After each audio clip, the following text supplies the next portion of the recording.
Poďme si perlové šperky očistiť v domácom prostredí. Nepotrebujete toho naozaj veľa, stačí vám váš perlový šperk, takáto mäkká handrička jemná, prípadne nejaké bavlnené tričko a trošku čistej vody. Toto je môj náhrdelník. Nosím ho už približne vyše mesiaca, nosím ho každý deň, lebo sa stal takým môjim veľmi obľúbeným momentálne. Nosím ho tesne okolo krku. A už hlavne pri tých koncoch je badateľné, že by som mu mala venovať trošku starostlivosti, lebo medzi tými poslednými perlami pri uzávere sa už usádza kožný máz. Ja viem, že to nie je zrovna možno atraktívne rozprávať o pote a kožnom maze pri šperkoch, ale je to veľmi potrebné, pretože ten pot obsahuje látky, ktoré môžu poškodiť povrch tej perlete.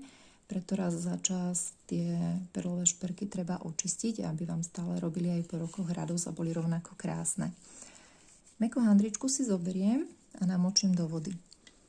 Vyžmykám, aby nebola zase príliš mokrá a perlové šperky do nich oviniem a jemnočko ťahám, aby sa očistil celý povrch tých perál aj od toho prachu, aj potu.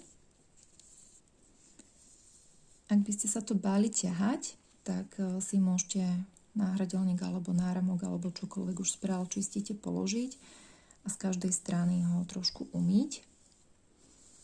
Treba jemno, aby ste si nevytvorili neestetické medzierky medzi tými perlami a nenatiahli tú šnúru až príliš. No a potom zvýšenú pozornosť treba venovať práve tým perlám, ktoré sú pri uzávere, kde medzi tými dvoma perlami naozaj veľmi dôsledne a dôkladne očistím celý ten povrch. Zase treba to robiť veľmi jemno, aby ste si nevytvorili medzierky a zbytočne nenaťahovali šnúru. Z jednej aj z druhej strany sa snažím tie perly jednotlivo očistiť, aj pri druhej strane uzáveru.